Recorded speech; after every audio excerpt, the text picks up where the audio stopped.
Hello दोस्तों, good morning. स्वागत है एक बार फिर से आप सभी का एमजेड एजुकेशन में। साथियों, आज है 10 मई और आज की वीडियो में हम लोग बात करने वाले हैं 10 मई 2025 के most important daily current affair के क्वेश्चंस के बारे में। शुरुआत करते हैं बिना किसी देरी के। सबसे पहले हम लोग रिवीजन करेंगे कल के करंट अफेयर का, उसके बाद आज की तरफ बढ़ेंगे। कल हम लोगों ने क्या क्या चीज़ें पढ़ी थी? कल हम लोगों ने पढ़ा था कि 8 मई को कौन कौन सा दिवस मनाया जाता है। तो एक तो था विश्व रेड क्रॉस दिवस, दूसरा था विश्व थैलेसेमिया दिवस। इसके अलावा दुबई में यूएई में 11वां SMLME सम्मेलन आयोजित किया गया। और हम लोगों ने कल पढ़ा था कि सीबीआई के निदेशक के रूप में प्रवीण सूद का कार्यकाल 1 वर्ष के लिए और बढ़ा दिया गया है। केरल में प्रवासी बच्चों को शिक्षित करने के लिए ज्योति योजना शुरू की गई। इसके अलावा 7 से 9 मई तक 12वां वैश्विक अंतरिक्ष अन्वेषण सम्मेलन आयोजित किया गया नई दिल्ली में। और एसबीआई नई स्टाफ को मजबूत करने के लिए नेक्स्ट लीप नामक पहल शुरू की। इसके अलावा हम लोगों ने देखा था कि दिग्गज क्रिकेटर और भारतीय टेस्ट टीम के वर्तमान कप्तान रोहित शर्मा ने संन्यास की घोषणा कर दी है। और भारत ने हार्पी ड्रोन का इस्तेमाल करके पाकिस्तान के एयर डिफेंस सिस्टम्स को बर्बाद कर दिया। इसके अलावा जब पाकिस्तान की तरफ से अटैक्स होने शुरू हुए तो भारत के S-400, जिसे सुदर्शन चक्र के नाम से भी जाना जाता है, इसको इसके थ्रू हम लोगों ने सब कुछ डिफेंड कर लिया, उनके सभी मिसाइलों को वहीं पर नेस्तनाबूद कर लिया बॉर्डर पर ही। ठीक है, तो ये टॉप 9 करंट अफेयर के क्वेश्चंस थे कल की वीडियो से, जिनका आपने रिवीजन किया है। अब हम लोग आज की करंट अफेयर देखेंगे, लेकिन उससे पहले जीएस सफलता बैच में साथियों क्लासेस चल रही हैं, आप इसे ज्वाइन कर सकते हो। ये बैच अभी के लिए मात्र 499 में है, तो आप इसे ज्वाइन कर सकते हो। धीरे धीरे प्राइजेस इसकी बढ़ती ही जाएंगी। इसमें सारी जितने भी जीएस के सब्जेक्ट्स हैं सबकी क्लासेस चलेंगी। 3 से 4 महीने में पूरा पूरा बैच कंप्लीट होने वाला है। ठीक है, उसके बाद वैलिडिटी आपका 1 साल के लिए रहेगा।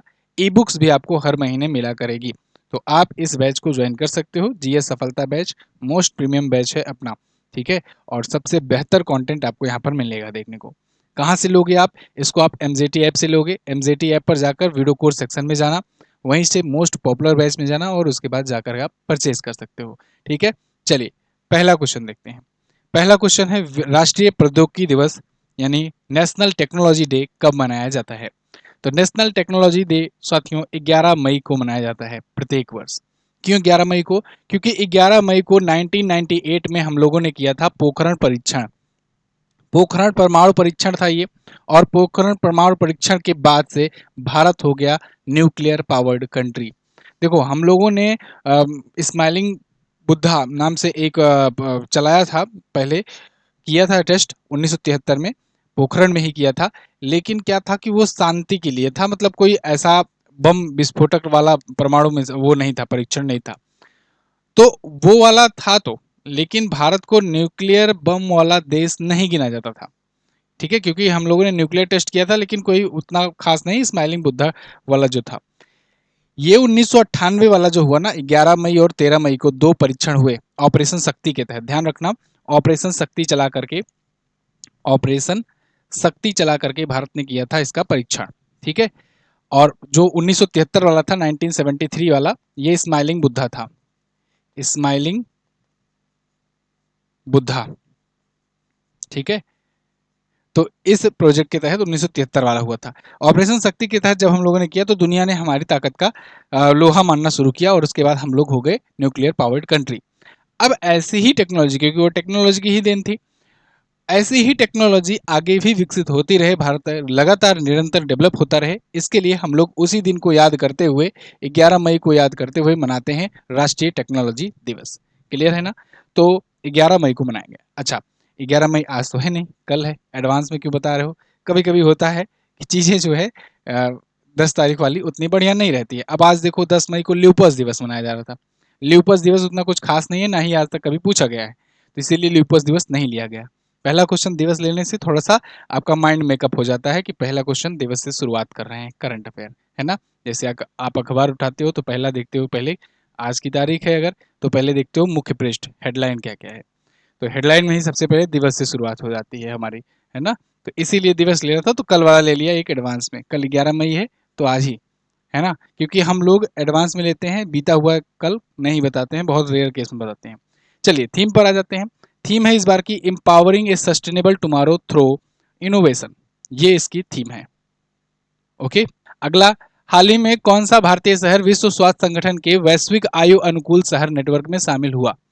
तो अभी केरल का एक शहर है कोझिकोड, कोझिकोड को डब्ल्यूएचओ का, विश्व स्वास्थ्य संगठन का वैश्विक आयु अनुकूल शहर नेटवर्क में ये शामिल कर लिया गया है और ये शामिल होने वाला भारत का इकलौता शहर है। यहाँ पर आप देख पाओगे ये डब्ल्यूएचओ के ही वेबसाइट से लिया गया है।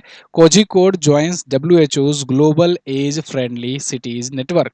तो डब्ल्यूएचओ का ये जो ग्लोबल एज फ्रेंडली सिटी का नेटवर्क है उसमें अब कोझिकोड को शामिल किया गया है, जो कि केरल का एक शहर है। ये क्या करेगा, ये मान्यता देता है कि शहर के जो वृद्धजन समुदाय हैं उनके लिए समावेशी, सुरक्षित और सहायक वातावरण बनाने के लिए प्रतिबद्धता रहती है यहाँ पर, जो शहरी वृद्ध देखभाल और सुलभता को वैश्विक मानकों के अनुरूप रखते हैं। मतलब वहाँ के जो वृद्धजन हैं उनको भी अच्छे से केयर वगैरह होता है। ठीक है, GNAFCC की बात करें, मतलब ये जो वैश्विक वृद्ध अनुकूल शहरों और समुदायों का नेटवर्क है, इसी को शॉर्ट फॉर्म में GNAFCC कहते हैं। अंग्रेजी में अगर इसको बात करें तो global network of age friendly cities and communities. ठीक है, फुल फॉर्म भी पूछा जाता है तो इसको आप ध्यान रखेंगे। अगला, केरल के बारे में हम लोग 2 दिन से देखते आ रहे हैं तो इसलिए आज आगे बढ़ेंगे। हाल ही में किस देश ने यात्रा सुरक्षा बढ़ाने के लिए चिप बेस्ड ई पासपोर्ट लॉन्च किया? तो चिप बेस्ड ई पासपोर्ट सुविधा अभी हाल ही में भारत ने लॉन्च किया है। नल्ला पाकिस्तान, इसके पास तो कुछ है नहीं, ये क्या लॉन्च करेगा? नेपाल भी कोई जरूरत नहीं है। अमेरिका अभी नहीं लॉन्च किया है, अमेरिका ऑलरेडी पहले ही ये चला चुका है, पहले से ही वहां पर है। तो भारत ने अभी लॉन्च किया है, हाल ही में क्वेश्चन पूछा गया है तो। ठीक है, तो ये देखिए, India launches nation wide roll out of chip based E passport. अब इससे क्या होगा, चिप बेस्ड ई पासपोर्ट रहेगा ना, तो उसमें उस व्यक्ति के जिसका पासपोर्ट है सारी डिटेल्स रहेगी, इंक्लूडिंग बायोमेट्रिक, आयरिस, सब कुछ। तो अब इससे क्या होगा ना, कोई फर्जी पासपोर्ट बनाकर नहीं हो पाएगा, जो पुरानी पिक्चरों में होता नहीं था कि बस आदमी को किडनैप किए, दूसरी फोटो लगाए, उसका पासपोर्ट छीने, उसके बाद मुहर ऐसे फर्जी लगाए और पहुंच गए वहां पर। अब ऐसा नहीं होगा, फोटो और वो तो रहेगा ही, लेकिन साथ ही साथ आपका बायोमेट्रिक डेटा, आपका आइरिस डेटा, आपके क्रिमिनल रिकॉर्ड्स, सारा कुछ उसमें रहेगा उस पासपोर्ट में। उसके बाद ही आप इंटरनेशनल फ्लाइट्स ले सकते हो। पासपोर्ट इंटरनेशनल फ्लाइट्स के लिए ही होता है, पासपोर्ट आपका इंडिया में घूमने के लिए नहीं होता है। ठीक है, इंडिया में ट्रेवल करने के लिए केवल टिकट चाहिए आपको। तो चिप बेस्ड ई पासपोर्ट सुविधा ये होगा, बायोमेट्रिक वगैरह डेटा से लैस होगा। भारत के अलावा और कौन कौन से देश के पास है? अमेरिका, ब्रिटेन, जर्मनी जैसे देश ये ऑलरेडी यूज कर रहे हैं अपने नागरिकों को पासपोर्ट प्रोवाइड करने में। तो इसमें एंटीना बायोमेट्रिक, व्यक्तिगत डाटा सुरक्षित, ये सब हो जाएगा और क्रिमिनल को ट्रैक भी किया जा सकेगा आसानी से। अगला, हाल ही में किसे रोमन कैथोलिक चर्च का 267वां पोप चुना गया? बहुत बहुत इंपॉर्टेंट क्वेश्चन है। आपने देखा था अभी कुछ दिन पहले ही मैंने आपको बताया था 25 अप्रैल के दिन कि पोप फ्रांसिस का निधन हो गया। लंबी बीमारी के बाद पोप फ्रांसिस चल बसे। अब उनकी जगह पर नए पोप आए हैं। पोप कौन होते हैं? पोप होते हैं कैथोलिक चर्च के जो सबसे बड़े धार्मिक गुरु होते हैं। जैसे मैंने आपको बताया ना, दलाई लामा। दलाई लामा क्या होते हैं? तिब्बतीय धार्मिक गुरु होते हैं, तो आध्यात्मिक गुरु होते हैं। ऐसे ही कैथोलिक चर्च के आध्यात्मिक गुरु को, जो सबसे बड़े वाले होते हैं, उनको पोप कहा जाता है। और अभी तक के, क्योंकि देख रहे हो कैथोलिक का इतिहास बहुत पुराना है ना, सदियों पुराना है, इसीलिए यहाँ 267वां पोप इनको चुना गया है। कैथोलिक चर्च, कैथोलिक वगैरह एक टाइम पर शासन किया करते थे पूरे पूरे यूरोप में, है ना, आप यूरोप का इतिहास पढ़ोगे तो 267वां पोप। अब इसमें ऐसा नहीं है कि 267 ऐसे ही नंबर आ गया है कि मतलब 5-5 साल का कार्यकाल हो, ऐसा नहीं है। एक कोई पोप होता है तो जब तक वो मर नहीं जाता तब तक दूसरा पोप नहीं आता, है ना। तो अभी जो पोप मरे हैं, पोप फ्रांसिस 25 अप्रैल को, तो वो जब मर गए हैं तब ये दूसरे बने हैं, जो बने हैं। तो अब ये जब तक रहेंगे तब तक रहेंगे। अब सोचो कि कितने पुराने से समय से ये चला आ रहा है, 267 जोड़ लो, 267 पीढ़ियां समझ लो। खैर, यहाँ पर हम लोग रोमन कैथोलिक चर्च की बात करेंगे तो ये जो नियुक्त किए गए हैं ना, ये लियो 14वें के नाम से होंगे। हालांकि लियो 14वां इनका नाम नहीं है, इन्होंने अब नाम रखा लियो 14वां। मतलब लियो 14वें के नाम, अच्छा मैं लिख दे रहा हूँ नहीं तो ये कंफ्यूजन होता है बहुत। लियो 14वें के नाम से ये जाने जाएंगे अब। और ये है अमेरिका के। आज तक के कैथोलिक चर्च के इतिहास में किसी भी अमेरिकी पोप को नहीं नियुक्त किया गया था। ये पहले अमेरिकन पोप बन गए हैं नियुक्त होने वाले। ठीक है, यहाँ पर कहीं पर लिखा भी होगा। खैर, ये देखिए, अमेरिकन रॉबर्ट फ्रांसिस प्रोवस्ट, ये इनका नाम है पूरा, जिनको नियुक्त किया गया है। तो ये कार्डिनल रॉबर्ट फ्रांसिस प्रोवेस्ट हैं, पूरा नाम इनका ये है, लेकिन अब इनको जाना जाएगा लियो 14वें के नाम से। ठीक है, इनका नया नामकरण ये हो गया। पिछले वाले जो पोप फ्रांसिस थे इनका निधन 21 अप्रैल को हुआ था, सॉरी मैंने 25 अप्रैल बताया, 21 अप्रैल को इनका निधन हुआ था। ठीक है, तो रॉबर्ट फ्रांसिस प्रोवोस्ट या लियो 14वां होगा, होंगे नए पोप। केंद्रीय सड़क परिवहन और राजमार्ग मंत्रालय के अनुसार भारत ऑटोमोबाइल निर्माताओं में किस स्थान पर आ गया है? ऑटोमोबाइल मैन्युफैक्चरर, एक मोबाइल मैन्युफैक्चरिंग होता है। मोबाइल मैन्युफैक्चरिंग में आप जानते हो ऑलरेडी, मोबाइल या स्मार्टफोन कहो, मोबाइल या स्मार्टफोन, ठीक है, अब तो स्मार्टफोन हो गया है सब। तो मोबाइल एंड स्मार्टफोन मैन्युफैक्चरिंग में हम लोग हैं सेकंड। यहाँ ऑटोमोबाइल की बात हो रही है। ऑटोमोबाइल क्या होता है? जो गाड़ियां वगैरह चलती हैं ना, मोटर कार, इसे ऑटोमोबाइल कहते हैं ना, मोटर कार हो गया, मोटर बाइक वगैरह। तो ऑटोमोबाइल सेक्टर में किस स्थान पर हम लोग? इसमें हम लोग आ गए हैं तीसरे स्थान पर। ठीक है, अब तीसरे स्थान पर हम लोग घटकर नहीं आए हैं, बढ़ करके आए हैं, मतलब रैंक इससे नीचे थी तो भी सुधार हुआ है। ये बात बताया है किसने? अपने केंद्रीय मंत्री नितिन गडकरी जी ने, जो इससे रिलेटेड विभाग के यानी कि परिवहन विभाग के मंत्री हैं। तो इनका डाटा जो होता है वो फैक्ट माना जाता है, और इसलिए इन्होंने अभी अपने रिसेंट एक समिट में इन्होंने एक बयान में बताया कि भारत तीसरा सबसे बड़ा ऑटोमोबाइल प्रोड्यूसर या मैन्युफैक्चरर बन गया है। मतलब जितना भी दुनिया भर में ऑटोमोबाइल का प्रोडक्शन होता है उसमें भारत तीसरे स्थान पर आज के टाइम पर आ गया है। और कहीं टेस्ला वाली भी डील हो गई, मतलब कि टेस्ला भी आकर के यहीं पर मैन्युफैक्चर होने लगी, एलन मस्क से अगर डील हो गई अच्छे से, तब तो समझ लो कि बहुत जल्द हम लोग दूसरे पर पहुंच सकते हैं, क्योंकि टेस्ला प्रोडक्शन करेगा तो लार्ज स्केल पर करेगा। खैर, ये बात इन्होंने नई दिल्ली में कही, चौथे अंतर्राष्ट्रीय ट्रिपल बी सम्मेलन और बायो एनर्जी वैल्यू चेन पर एक्सपो हो रहा था, उसी दौरान इन्होंने ये बात बताई। इसके अलावा इन्होंने एक और बात बताया जो कि मतलब कि सही है, सेंटिमेंट के अनुसार भले बुरा लगे लेकिन बात सही है, सच्चाई है, कि वर्तमान में कृषि इकोनॉमिक रूप से टिकाऊ नहीं है। सच्चाई है, और ये विफलता भी है सरकारों की कि कृषि जो है वो इकोनॉमिकली टिकाऊ नहीं है, वरना किसान इतनी आत्महत्याएं क्यों करते? लोग उतना ज़्यादा पैसा लगा देते हैं कृषि में, खेती में, किसानी में, उसके बाद अगर जब प्रोडक्शन होता है तो पता लगता है जितना लगाए थे उतना भी नहीं आया।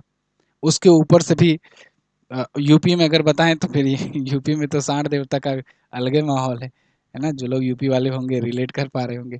चलिए, जीएस सफलता बैच की अगर बात करें हम लोग, तो ये बैच स्टार्ट हुआ है 12 महीने की वैलिडिटी के साथ। आपको अगर लेना है तो इस नंबर पर व्हाट्सएप कर सकते हैं।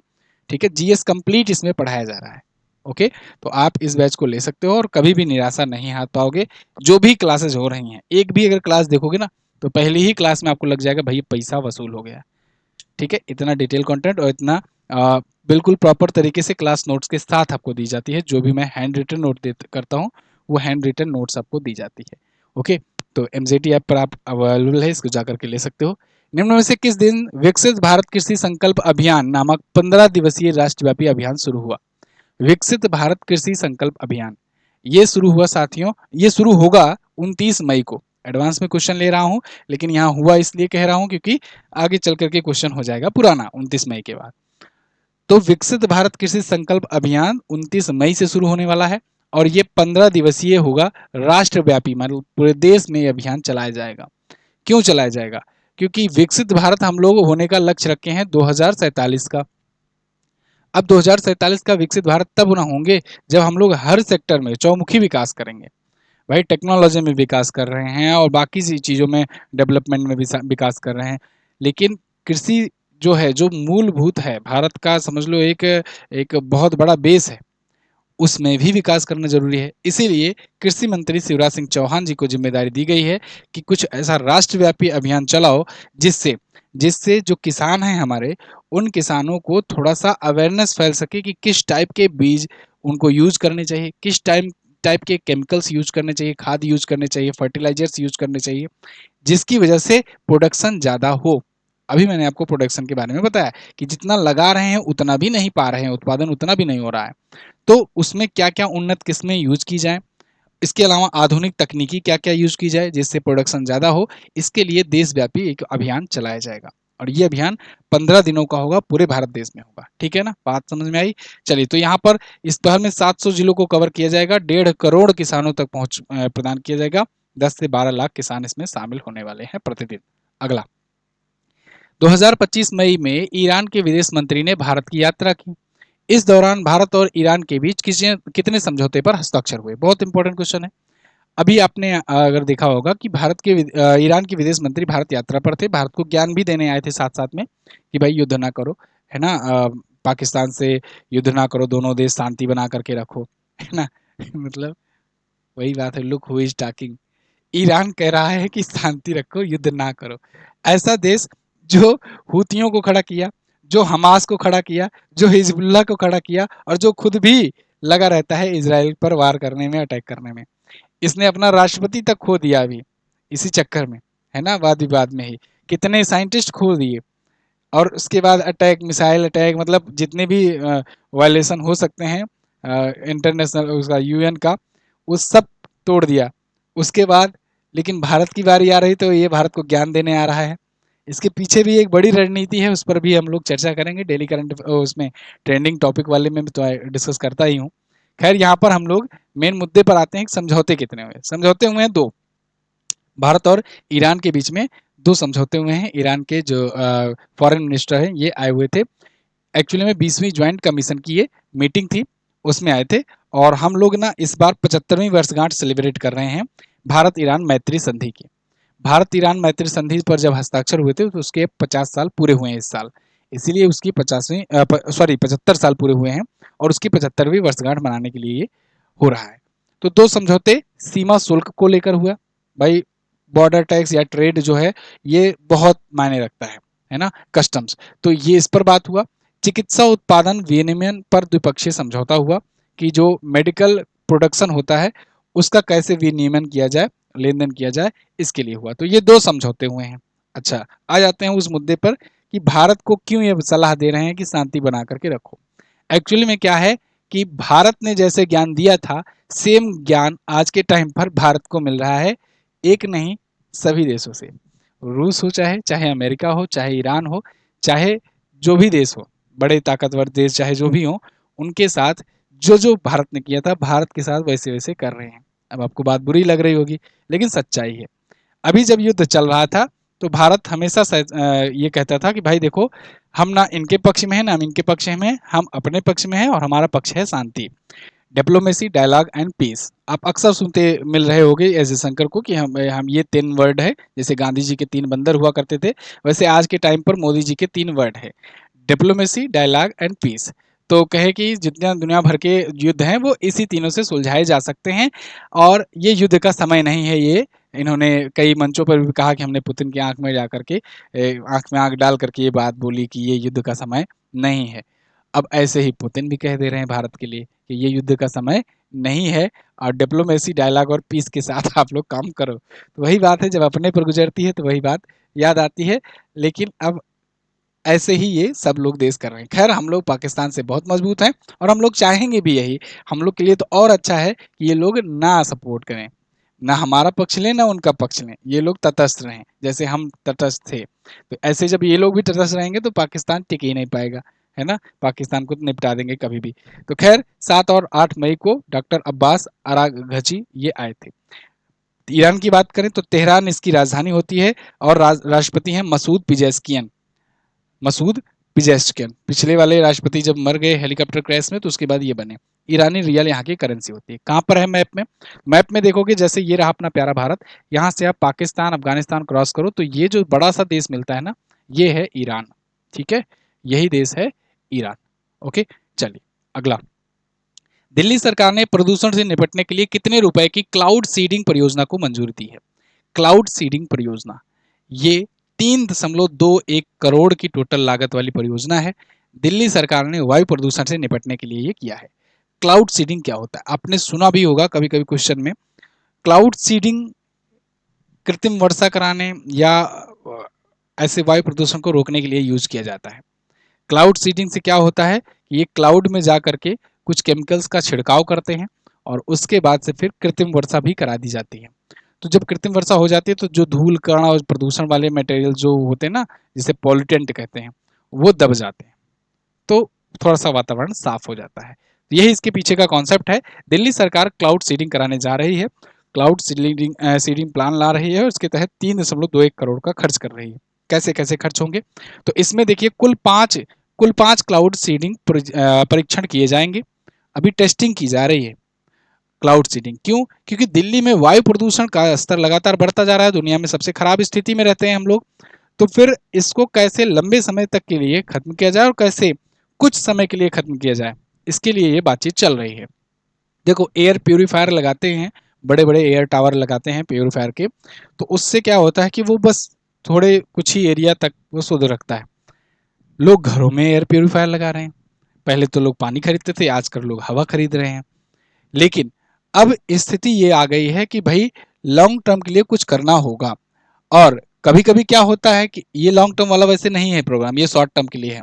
कभी कभी क्या होता है कि प्रदूषण स्तर बहुत बढ़ जाता है, बहुत बढ़ जाता है, तो इसके लिए सुप्रीम कोर्ट तक का भी आदेश आ जाता है या दिल्ली हाई कोर्ट का आदेश आ जाता है कि भाई आप क्या करो ना, ग्रेडेड रिस्पॉन्स एक्शन प्लान लाओ, यानी ग्रैप नियम लाओ।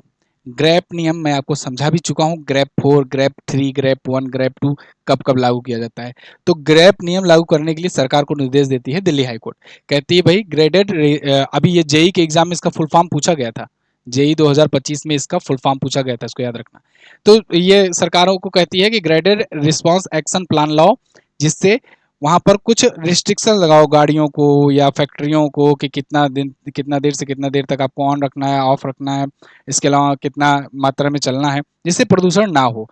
इसके अलावा अब इससे भी काम नहीं चलता, तो अब ये क्लाउड सीडिंग परीक्षण किया जा रहा है कि ऐसा करते हैं कि जिस दिन जब लगेगा कि हाँ ये अभी इन दिनों बहुत ज़्यादा प्रदूषण बढ़ गया है, तो थोड़ा सा कृत्रिम वर्षा करा देंगे क्लाउड सीडिंग के जरिए। तो जब इससे वर्षा करा देंगे तो थोड़ा सा वो डाउन हो जाएगा, कुछ कमी आ जाएगी प्रदूषण में। फिर धीरे धीरे जब बढ़ेगा तो फिर ऐसे कर देंगे। लेकिन इसमें खर्चे बहुत होते हैं, इसीलिए लंबे समय के लिए नहीं है, मैं इसलिए कह रहा हूँ। आप देखो खर्चा कितना आता है।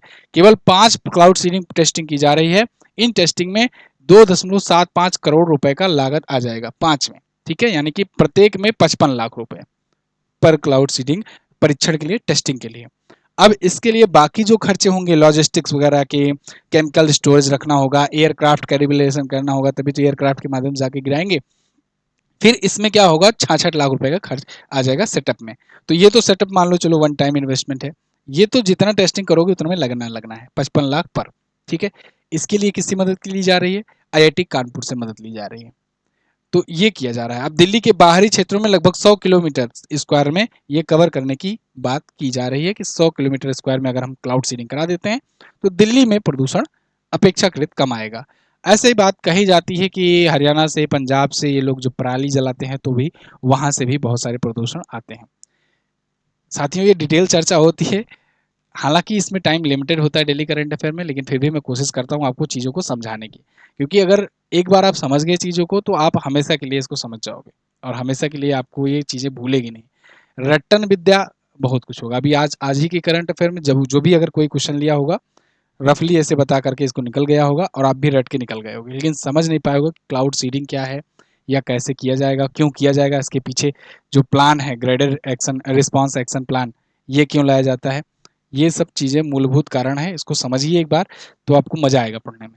9 मई 2025 में भारत और किस देश के बीच फ्री ट्रेड एग्रीमेंट यानी एफटीए साइन हुआ। ये बहुत बड़ी उपलब्धि है। भारत सरकार इसके लिए लगी हुई थी पिछले 3 से 4 सालों से कि एफटीए पर साइन हो जाए, किससे? ब्रिटेन से। क्यों? क्योंकि भारत सरकार को हम लोग कह रहे थे कि भाई देखो ऐसा है कि जगुआर, लैंड रोवर और उसके बाद ऐसी जो लग्जरी गाड़ियां बहुत महंगी मिल रही हैं जो वहां से आती हैं, तो थोड़ा सा कुछ एफटीए पर साइन हो जाए तो सस्ता मिल जाए, है ना। हम नहीं कह रहे थे, हमारे पास तो कौड़ी भी नहीं है पैसा। ये खैर फ्री ट्रेड एग्रीमेंट से बहुत सारे फायदे होंगे, अभी मैं समझाता हूँ। भारत और यूके के बीच में हुआ है, यूनाइटेड किंगडम के बीच में, और ये ऐतिहासिक है।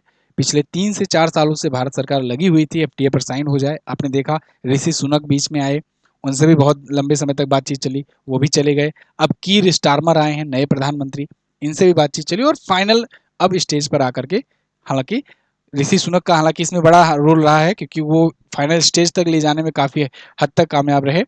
हालांकि अब इसके बाद सरकार कंटिन्यू नहीं कर पाए तो वो आगे वाला काम ये कर दिए हैं। तो फाइनल टच इन्होंने लगाया है, मतलब कि कीर स्टारमर के दौरान ये हुआ है।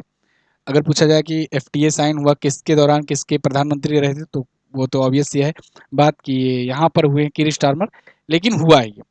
अब इससे क्या होगा? इससे कुल एनुअल ट्रेड जो होगा 2040 तक हम लोग 25.5 बिलियन पाउंड का इजाफा करने का अनुमान लगा करके, टारगेट लगा करके चल रहे हैं। दोनों देशों के बीच में फ्री ट्रेड एग्रीमेंट का मतलब क्या हुआ जानते हो? मोटा मोटा समझो, फ्री ट्रेड एग्रीमेंट मतलब कि ट्रेड फ्री। जो ट्रेड टैक्स लगता है ना, जो आप अभी सुन रहे हो तो ट्रम्प का, कि हम इतना परसेंट टैरिफ लगा देंगे, और कोई कह रहा था कि हम चाइना पर कह रहे थे हम 250% लगा देंगे, 120% लगा देंगे, रेसिप्रोकल टैरिफ की बात आई। तो ये सब यही ट्रेड की बात हो रही थी, कि मतलब जितना एक देश दूसरे देश से ट्रेड करता है, तो जब अपना सामान दूसरे देश में बेचने जाता है तो वो दूसरा देश उससे कुछ टैरिफ एक्स्ट्रा लगा देता है, उसके बाद वो सामान इसको बिकने देता है अपने देश में। ऐसा क्यों करता है? जैसे कंपिटिटिव मार्केट बनी रहे। अब फॉर एग्जाम्पल आप समझो चाइना, बहुत बढ़िया एग्जाम्पल है चाइना का। अब देखो चाइना का माल देखो ना, अभी मैं आपको एक एग्जांपल बताऊं। जैसे मान लो कोई एक ईयरबड ले लो, ठीक है, ईयरबड ले लो, मतलब आप समझो ना, जो ब्लूटूथ वाला होता है, वो ईयरबड यहाँ आ करके बिक रहा है 250 में, है ना। लेकिन अब ये 250 में बिकने का जो चाइनीज वाला है, वो बिकने के पीछे उसकी टेक्नोलॉजी देखो कहाँ से शुरुआत हुआ। उस 250 रुपए में उसने यहाँ का, इंडिया का पूरा टैरिफ दिया। इसके अलावा दुकानदार को भी उसका कट दिया, दुकानदार का भी अपना कुछ होगा कट। इसके अलावा जो डिस्ट्रीब्यूटर होते हैं उनका भी कट दिया, आने जाने का ट्रांसपोर्ट चार्ज दिया, उसके बाद फिर मैन्युफैक्चरिंग का चार्ज दिया। ये सब चार्ज देने के बाद भी वो 250 पर ला करके प्राइस पर यहाँ पर बेच रहा है, उसका माल यहाँ पर 250 पर आकर बिक रहा है। ये सारे ट्रेड लगाने के बाद इंडिया में बनता है, तो इंडिया में सब कुछ बनाने के बाद भी वो पहुंच जाता है 500 से 700, मिनिमम वाला मैं बता रहा हूँ, 700, 900, 1000। तो ये है उनका वो, कि इतना सस्ता बेच दो कि मार्केट क्रैश हो जाए। तो इसीलिए सरकारें लगाती हैं टैरिफ। अब इतना, इसमें अगर टैरिफ ना लगाया होता ना, तो ये 250 वाला भी मिलता है ये 50 रुपए में। तो बताओ, अगर 50 रुपए में चाइना का कोई ईयरबड मिल रहा है, तो इंडिया वाला कौन खरीदेगा? तो इंडिया की मार्केट डिस्टर्ब हुई। इसीलिए मार्केट ऐसा ना हो, कंपिटिटिवनेस बनी रहे, इसीलिए क्या किया जाता है कि टैरिफ लगाया जाता है देशों के द्वारा विदेशी सामानों पर। अब इसी में ट्रंप साहब जैसे लोग होते हैं, तो वो कहते हैं हम रेसिप्रोकल लगाएंगे। रेसिप्रोकल मतलब कि जितना तुम अपने देश में हमारा सामान बिकने पर लगाते हो, उतना ही तुम्हारा सामान हमारे देश में बिकेगा, तो हम लगाएंगे। ठीक है, तो ये सब टर्म होते हैं, इसको आप ध्यान रखना। खैर, अब जब एफटीए साइन हो जाता है, तो ये 99% तक के सामानों पर, 100% नहीं, अगेन याद रखना, सभी सामानों पर फ्री ट्रेड एग्रीमेंट नहीं होता। लगभग 99% तक के सामानों पर, यानी कि 100 सामान अगर बिकने जाते हैं, तो 99 सामान होंगे जिस पर टैरिफ नहीं लगेगा। फिर भी कुछ सामान ऐसे होंगे जिसपे वो लोग टैरिफ लगाएंगे। ठीक है, चलिए, अब टैरिफ कितना लगाएंगे? वो 1% भी हो सकता है, 10% भी हो सकता है, 15% भी हो सकता है। यूके की बात आ रही है, तो यूके के बारे में जान लो। यूके जो है, यूनाइटेड किंगडम अगर बात करें, तो इसमें एक्चुअली में ना इंग्लैंड, वेल्स और इधर नॉर्दर्न आयरलैंड और स्कॉटलैंड, ये सब आ जाते हैं। ये बेसिकली अलग अलग देश हैं। इंग्लैंड भी अलग देश है, वेल्स भी अलग देश है, स्कॉटलैंड भी अलग देश है। लेकिन इनके बीच में ऐसा समझौता हुआ है कि हम प्रधानमंत्री अपना एक रखेंगे। ठीक है, सारे विदेशी मामले, ये सब मामले सब एक रखेंगे, एक व्यक्ति देखेगा। तो इसीलिए यूनाइटेड किंगडम का प्रधानमंत्री होता है। अब इसी में होता है ग्रेट ब्रिटेन। इसी में अगर आप केवल इतना देखो, मतलब स्कॉटलैंड, इंग्लैंड और वेल्स को केवल बात करो, तो इतने को कहा जाता है ग्रेट ब्रिटेन। इसी में अगर नॉर्दर्न आयरलैंड, मतलब आयरलैंड का ये वाला हिस्सा, ये आयरलैंड है, इसका ये वाला हिस्सा भी यूके के पास ही है, तो ये नॉर्दर्न आयरलैंड अगर जोड़ लिया जाता है, तब उसे कहते हैं यूके हो गया, ये यूनाइटेड किंगडम हो गया। ठीक है, तो इसका एक ही प्रधानमंत्री होता है, जो कि अभी है कीर स्टारमर। सुप्रीम कोर्ट के फैसले के बाद किस क्रिकेट बोर्ड ने ट्रांसजेंडर महिला के खिलाड़ियों पर प्रतिबंध लगा दिया? तो अभी यूके के ही, यूनाइटेड किंगडम के ही जो क्रिकेट बोर्ड है, जिसे कहते हैं England and Wales cricket board, यानी कि ECB, England and Wales cricket board जो है, इसने अभी फैसला लिया है कि ट्रांसजेंडर्स क्रिकेटर ये महिला क्रिकेटरों के साथ नहीं खेलेंगी। क्योंकि आपने देखा ना, बहुत सारे विवाद हो जाते हैं, उनको लगता है कि इनका टेस्टोस्टेरोन ज़्यादा है, और इस वजह से ये ज़्यादा बेहतर परफॉर्मेंस देंगी वहाँ पर महिला क्रिकेट में। आपने देखा ना, ओलंपिक में एक ऐसे बॉक्सर करके कोई था, याद नहीं आ रहा नाम, तो उसका एक मामला हुआ था। तो बहुत ज़्यादा वो फेमस हुआ था, चर्चे में आया था, क्योंकि वो था ट्रांसजेंडर और बता रहा था अपनों को, अपना मतलब खेल रहा था महिला वाले वर्ग में, और विमेन वाले कैटेगरी में खेलने की वजह से उसने वो मुक्का जो मारा, उसकी वजह से सामने वाले जो वर्ल्ड चैंपियन रह चुकी है, वो हार भी गई, उसके खून भी आ गया था। पूरी दुनिया का संपत्ति उसके साथ था, लेकिन जीत आखिरकार उसी की मानी गई। और ओलंपिक वालों ने पता नहीं क्या खाया हुआ था, सुना नहीं बात, लेकिन ये मामला बहुत बड़ा उठा। अब ये मामला आया क्रिकेट में भी कि भाई महिलाओं को महिला क्रिकेट खिलाओ, पुरुषों को पुरुष क्रिकेट खिलाओ। ट्रांसजेंडर जो होते हैं, ट्रांसजेंडर मतलब समझ रहे हो ना, जो जेंडर को अपना ट्रांसफॉर्म कर ले, मतलब पहले पुरुष था, अपना जेंडर चेंज कर लिया, अब वो हो गया महिला। तो ऐसा माना जाता है कि उसका टेस्टोस्टेरोन लेवल जो है, मजबूती जो है, वो तो रहेगी उतना ही। तो अब ऐसे में वो महिला क्रिकेटरों के साथ मतलब यही है कि लड़कियों के साथ जाकर के अगर वो खेलेगा तो फिर ऑब्वियस सी बात है उसका ज़्यादा बेहतर परफॉर्मेंस होगा। इस बात को लेकर के मामला गया सुप्रीम कोर्ट में, यूके की सुप्रीम कोर्ट ने अब फैसला सुनाया है कि नहीं, आप मिक्स श्रेणी या ओपन कैटेगरी, मिक्स कैटेगरी या ओपन कैटेगरी में तो खेल सकते हो, महिलाओं वाले में मत आना। ठीक है, तो ये फैसला सुनाया गया है ईसीबी के द्वारा। अब हो सकता है ईसीबी ने शुरुआत करी है तो बाकी सभी क्रिकेट बोर्ड इसको लागू करना शुरू कर दें, रेफरेंस दे करके इसको। खैर, ईसीबी की बात करें अगर तो 1997 में इसकी स्थापना हुई थी, लॉर्ड्स क्रिकेट ग्राउंड लंदन में इसका हेडक्वार्टर है। ओके, चलिए, 1997 नहीं होना चाहिए, 1897 होना चाहिए ना। चलो मैं इसको चेक करता हूँ, 1997 तो बहुत बात हो गया। भारत का बीसीसीआई 1928 को स्थापित हुआ था। अब आप सोचो। खैर, लास्ट डे के क्वेश्चंस की बात करें तो कल मैंने आपसे पूछा था कि मई 2025 में भारत के केंद्रीय संचार और पूर्वोत्तर क्षेत्र विकास मंत्री कौन थे, तो ज्योतिरादित्य सिंधिया। जर्मनी की मुद्रा कौन सी है, तो यूरो है। आज आपको क्या बताना है कि भारत ने किस वर्ष रूस से S-400 डिफेंस सिस्टम खरीदा, जिसे बाद में सुदर्शन चक्र नाम दिया। बहुत इंपॉर्टेंट है ये सुदर्शन चक्र, इसका नाम भी याद रखना। अब दूसरा क्वेश्चन बताना है, पाकिस्तानी एयर डिफेंस सिस्टम को बर्बाद करने के लिए भारत ने किस देश से खरीदे गए हार्पी ड्रोन का इस्तेमाल किया। कल वाला क्वेश्चन अगर आप देखे होगे 8वां और 9वां क्वेश्चन, तो दोनों क्वेश्चन का आंसर आप कर पाओगे। ठीक है, थैंक यू सो मच यहाँ तक वीडियो देखने के लिए। वीडियो आज काफी लंबी चली गई है। मिलते हैं अगली वीडियो में, अगली क्लास में। तब तक नमस्कार, जय हिंद, वंदे मातरम।